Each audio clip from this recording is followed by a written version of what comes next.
di Al-Baqarah 62. Allah Subhanahu wa taala berfirman,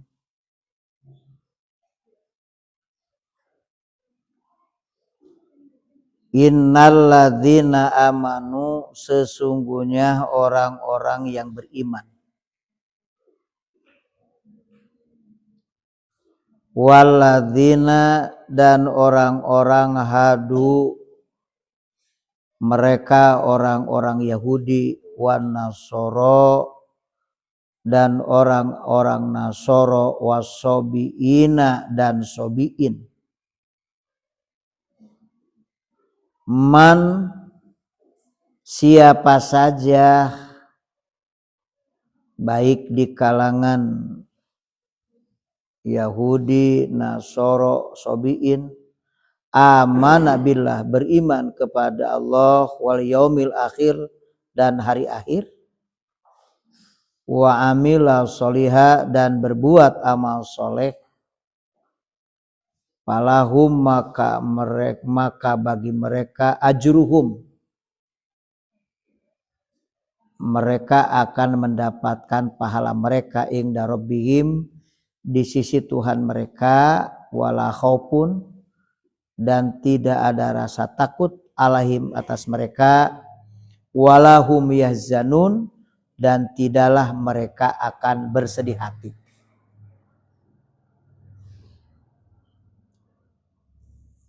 Di dalam tafsir Jalalain ini disebutkan innalladzina amanu bil anbiya'i min qablu.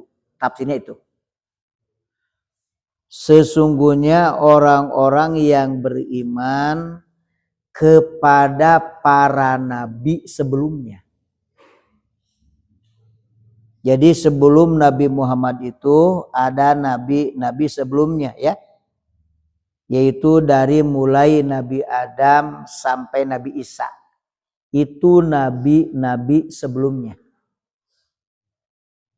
Maka orang-orang itu beriman kepada nabi-nabi sebelumnya. Itu yang dimaksud.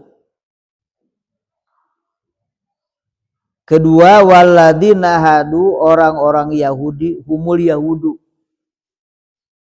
Mereka adalah orang-orang Yahudi.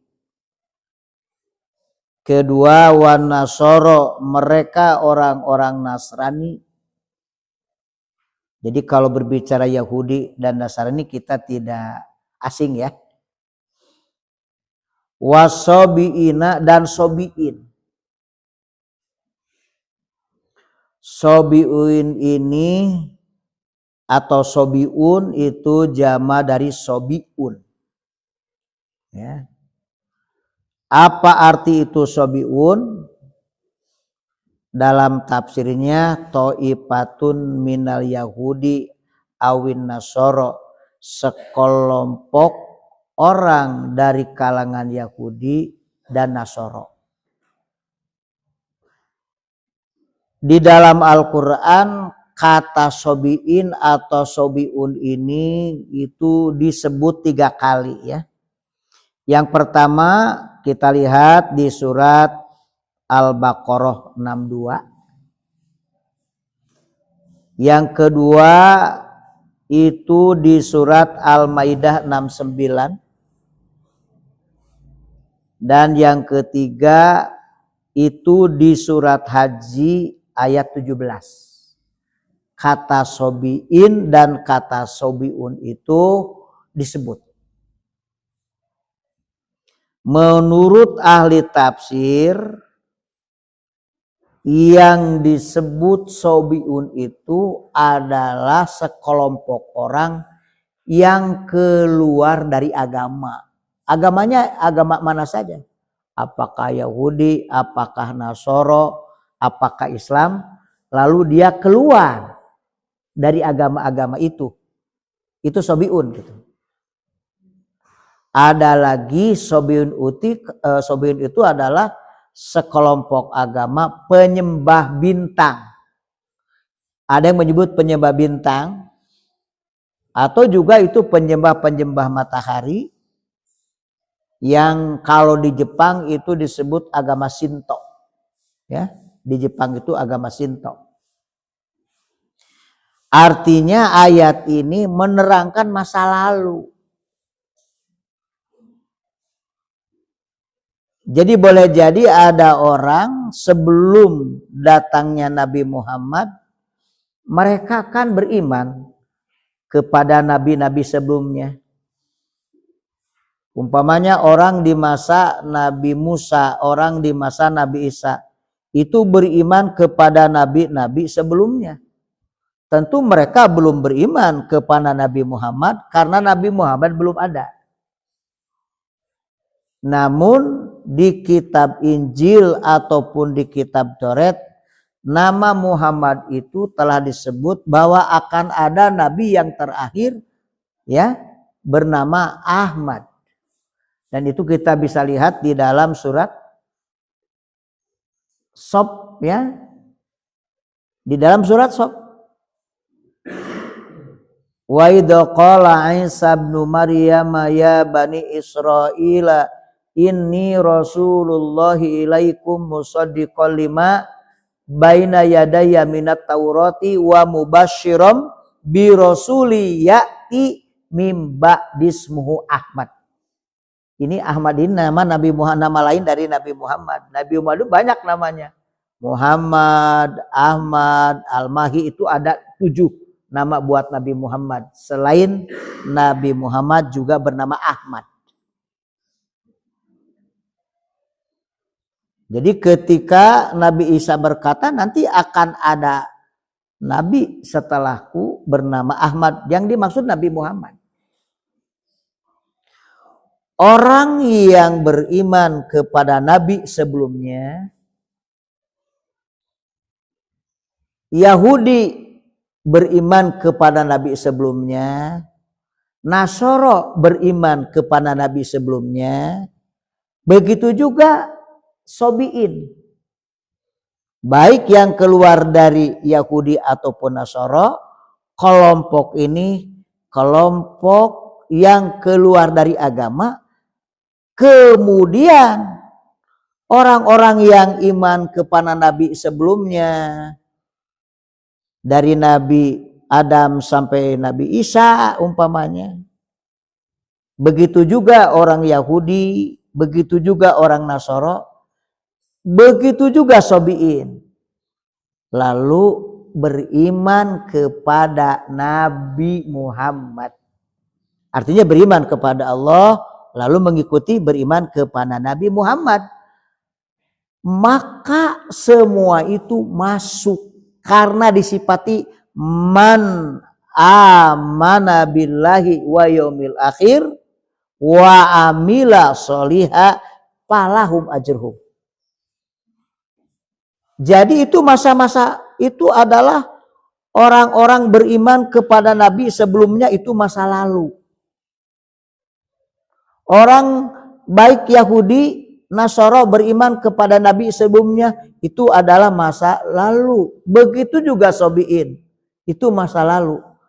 Mereka ini beriman kepada Allah dan Nabi Muhammad, beriman kepada hari akhir, tutuplah semuanya itu. Maka berarti dengan mengikuti Nabi Muhammad Shallallahu Alaihi Wasallam itu telah menghapus syariat-syariat di masa lalu. Artinya kita tidak lagi berbicara mengenai syariat yang masa lalu, tapi syariat masa lalu itu telah ditutup dengan syariat Nabi Muhammad Shallallahu Alaihi Wasallam.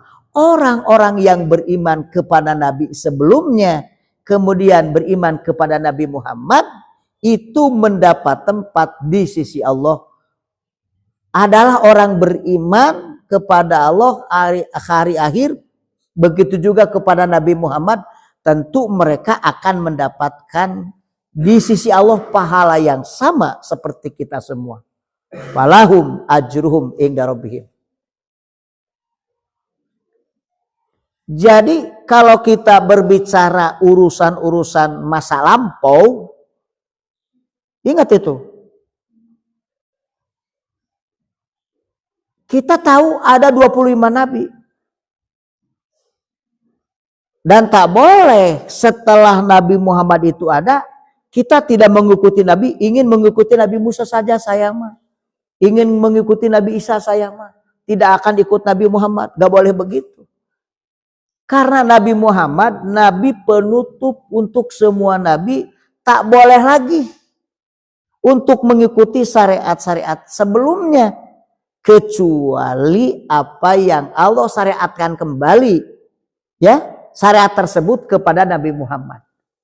Sehingga lahir istilah syar'un man qoblana, yang termasuk istidlal yang bisa dijadikan dalil itu adalah syar'un man qoblana, syariat sebelum kita, sebelum Nabi Muhammad, yang Allah syariatkan kembali kepada Nabi Muhammad. Apabila tadi syariatkan kembali, tak usah diikuti syariat itu. Satu contoh, kalau di masa Nabi Musa, pakaian yang kena najis itu tidak dicuci, tapi dibuang. Begitu kan? Dibuang, udah. Tapi syariat Nabi Muhammad, pakaian yang kena najis itu bisa dicuci dan bisa dipakai lagi. Jadi berbeda syariat itu. Kita tidak bisa mengikuti syariat yang lalu. Kalau syariat di masa Nabi Musa, pakaian yang kena najis, ya sudah dibuang semuanya. Kakara menang meuli anyar kene kena najis, dibuang lebar kan. Tapi di masa Nabi Muhammad dihapus syariat itu. Yaitu bila pakaian kena najis umpamanya, maka cukup dicuci, tak usah dibuang. Paham? Itu tidak berlaku masa lalu itu. Kemudian ada yang bisa berlaku apabila Allah mensyariatkan kembali. Seperti umpamanya ibadah haji. Kemudian juga khitanan. Itu syariat siapa? Itu kan Nabi Ibrahim alaihissalam. Jadi kalau kita berbicara bab haji, ingat itu. Haji itu termasuk syar'un man qoblana. Kisahnya kan Nabi Ibrahim. Ya, bab haji ini tentang Nabi Ibrahim ini. Siapa yang bangun Ka'bah? Kan Ibrahim dan Ismail. Lalu Allah syariatkan kembali bab haji ini kepada Nabi Muhammad dan umatnya. Maka syariat ini tetap berlaku setelah Allah tetapkan syariat itu juga kepada Nabi Muhammad sallallahu alaihi wasallam yang disebut syar'un man qoblana. Kita beriman kepada semua nabi yang 25 dan syariat yang diikuti syariat Nabi Muhammad. Dengan mengikuti syariat Nabi Muhammad berarti kita telah mengikuti syariat semua nabi. Tapi tidak mengikuti parsial-parsial dengan nabi masing-masing. Perbedaannya kalau Nabi Muhammad itu diutus untuk seluruh umat manusia, kalimatnya ummati, sedang nabi-nabi yang lain itu parsial, hanya untuk kaumnya. Wa id qala Musa liqaumihi wa id qala Isa bin Maryam, ya. Itu sama liqaumihi. Tapi Nabi Muhammad buistu ilan nasi kaffah, diutus untuk seluruh manusia tanpa lagi menyebut parsial kaum, tapi semua manusia yang ada di dunia ini itu umat Nabi. Jadi orang yang beriman kepada Nabi sebelumnya, lalu beriman kepada Nabi Muhammad. Orang Yahudi dulu beragama Yahudi lalu mengikuti Nabi Muhammad. Orang Nasara mengikuti agama Nasrani lalu mengikuti Nabi Muhammad. Begitu juga Sabi'in lalu ikut Nabi Muhammad. Firman Allah dengan sangat jelas, man amana billah wa yaumil akhir wa amila sholiha. Orang yang beriman di antara mereka, siapa saja,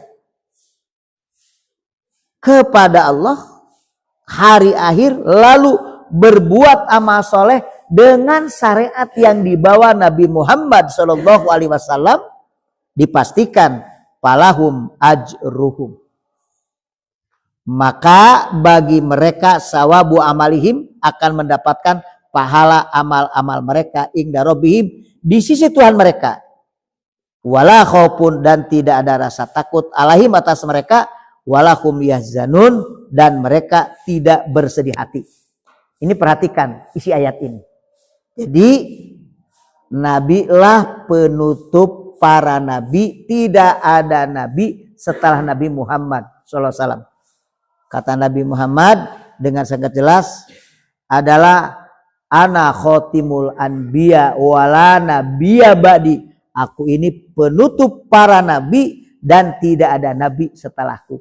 Jadi Taurat, Injil, ya begitu. Ya Taurat, Injil, Zabur itu adalah masa lalu. Cukup dengan mengikuti Al-Quran, artinya syariat-syariat tersebut telah masuk di Al-Quran. Jadi tak berlaku lagi mengikuti Taurat, tak berlaku lagi mengikuti Injil, tak berlaku lagi mengikuti Zabur. Karena telah ditutup itu masa yang telah lalu. Adalah dengan Al-Quran. Dengan Nabi Muhammad. Nabi yang terakhir, penutup semua Nabi. Tidak ada Nabi setelah Nabi Muhammad Sallallahu Alaihi Wasallam. Nah, kemudian dalam ayat ini juga dijelaskan ru'ya pidomiri amanah. Diperhatikan dalam domir amanah, wa amila dan amila labduman lapadman. Wapi domi wapi mak badahu maknaha, sedang ya pada yang setelahnya adalah kembali kepada maknanya. Pertanyaannya begini, apakah man itu mufrad atau jamak? Di situ kita lihat. Man itu lapadnya mufrad, tapi maknanya itu jamak. Perhatikan dengan baik nih. Saya ngerti nih. Mana bukti man itu mufrad? Nah, di sini man amana. Itu bukti man mufrad. Man amana wa amila sholiha. Lapad amana dan amila itu berbentuk tunggal mufrad. Kalau itu jamak man mesti man amanu. Kalau man itu jamak mesti man amanu. Begitu ya? Juga wa amilu. Kenapa amana wa amila? Maka lapad amana dan amila kembali kepada lapad man. Paham? Tapi kenapa ujung ayatnya bukan palahu, tapi palahum dengan jamak? Nah ini masalahnya. Kenapa ujung ayatnya bukan palahu tapi palahum? Maka hum ini kembali kepada makna man. Makna man itu umum. Jadi man itu lapadnya mufrad tapi maknanya umum. Paham? Maka lapad man itu dikategorikan mufrad. Coba lihat setelah man lapadnya man amana. Andai kata jamak mesti man amanu wa amilu. Paham ya? Berarti amana wa amila ini kembalinya kepada lapad man. Sedang palahum menggunakan domir jamak, itu kembalinya bukan kembali kepada lapad man, tetapi kembali kepada makna man yang memiliki arti umum. Jadi boleh dengan hum. Paham? Kalau amana wa amila kembali kepada lapad man, sedangkan lahum jamak kembali kepada makna man yang berarti umum. Harus mengerti ini ngaji itu. Dibaca tak arti tak gitu kan? Ada lagi dalam Quran lapad yang lapadnya mufrad tapi mananya umum. Coba perhatikan. Kamu baca dalam surat An-Naba. Ya, amma yatasaalun anin naba'il adim alladzi hum. Alladzi mufrad jama. Mufrad kan? Alladzi mufrad, jama musananya alladani, jamanya alladzina. Secara teori harusnya alladzinahum gitu kan? Kenapa alladzihum? Padahal di surat Al-Maun dengan bentuk jama-jama. Fawailul lil musallin alladzina hum, cocok. Alladzina jama, hum juga jama, cocok. Tapi kenapa di surat An-Naba alladzihum? Nah ini perhatikan dengan baik. Maka hum ini bukan kembali kepada lapan aladi, tetapi kembali kepada makna aladi yang berarti umum. Paham? Ya gitu. Jadi kalau kembali kepada lapan aladi, lapan bukan aladi hum, kudu aladi huwa. Paham ya? Kalau lapan dengan lapan aladi huwa, kenapa di sini hum? Kembali kepada makna aladi yang bermakna umum.